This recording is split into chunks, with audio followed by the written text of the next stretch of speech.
they make a lot of decisions, it's very short term because they don't really know what a complete career looks like. And their parents can't really tell them.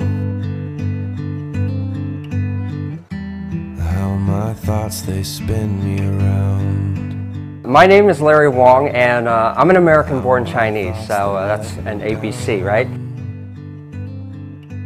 Started working for a toy company.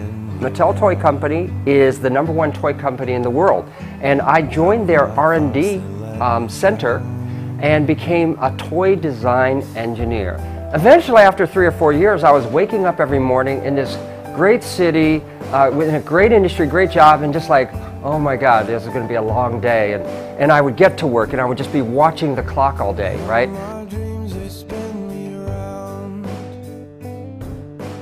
I was about 25 at the time. At the same time, that was the first time I came to China. And I always refer to it as my awakening. I remember like the tour guides and the limousine drivers who were younger, they would talk to me and just look at me and talk. They were so excited, like I was somebody special. And I didn't ever feel that way, right? But then I realized the reason was because I was an American. I was like them. My parents are from China, but somehow I grew up in the United States and I have opportunity. And they didn't, right? They didn't have the same choices or even chance to do what I could do, right? And that never occurred to me before. So then it made me think about how I was just wasting my life.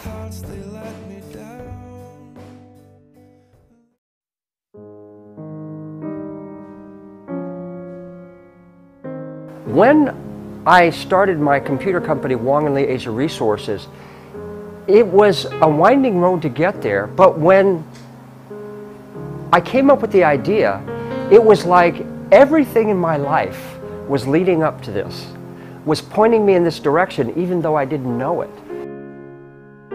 We take a consulting approach. It's more like an advisor. And more than just helping people find a job, we try to help them pursue and achieve their career success. You know? So there's that 中文的成语，我每次说我说错了，我还说我说的好烂，是授人以鱼不如授人以渔。So my mission in life is to help teach Chinese people how to fish, to pursue and achieve their career success. And this past year, to really do that in a more direct way, I started another company and a website called Zhishang Wang. This is where Zhishang Wang takes place. This is our office in Shanghai. As you can see, it's a very open space, which we like. You know, we're a startup company, and you know, we need a lot of energy. I'd like to introduce you to our you know, very small but talented team. And so the first person, our very first employee in the company, this is Darcy. Darcy, you want to stand up? Darcy is our marketing manager. Yeah. This is Jing. Jing is our second employee in the company. She joined about maybe 2 months after Darcy. And our newest one is Lisa. Lisa just joined us. This is actually our second week. But actually, Lisa and I have known each other for over 30 years, way back in Los Angeles. And somehow our paths have come to cross again doing Zhishang Wang together. So I'll give you a great example. You know, after I left engineering, I went to business school. But actually, before business school, I actually thought law school was the right thing. And so I applied and got accepted to law school. And I was all set to go to law school. My uncle's a very outstanding lawyer. So while I was waiting, I had already gotten in. I was just waiting to go. I started talking to lawyers. And every lawyer I talked to, this is like 5 or 6 lawyers, exact same thing. They all loved the study of law. The case studies, you know, the courtroom, you know, mock meaning fake courtroom, you know, you pretend to be a lawyer, okay? But they all were not that excited or thrilled about their job. They didn't like their job because the reality of what lawyers do is different from what it is on TV or in law school. On TV, it's very langman, romantic. Your Honor, I'm going to protect this my defendant who's weak and poor against the big company. You know, it's very romantic. That's not what you do as a lawyer. You do contracts. You like look up words, or you looking up in the law library cases. You know, it's very isolated actually. The more successful people, somehow they'll figure it out before they join the company or pursue that job. Whereas the less successful people, they will just decide and try it, and thinking the only way I can figure it out is to try it. I tell people, whatever your success is, you know, I hope it has two things. You know, one is that what you're doing, you have the ability or potential to be really great at it, meaning very successful at it, right?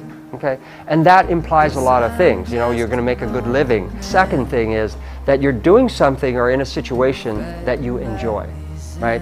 That makes you happy. I think that's a pretty, whatever your success is, I think something that you're very good at and you enjoy, I think that's a pretty good basic combination.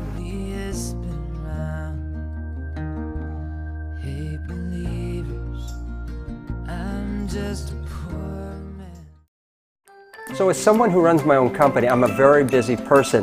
So efficiency is very important to me. So regarding this topic, here's my tip.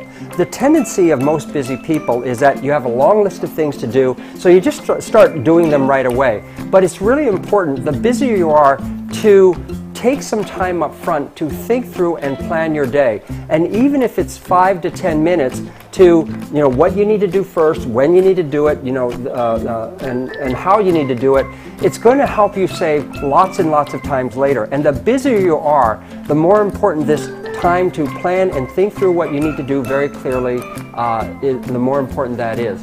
And that's works for me to help me be more efficient in getting work done. My name is Larry Wang Chenglun, and I'm the founder and CEO of 智商网 三观观人生的101种可能 For more interesting content, please follow 三观 updates every Thursday.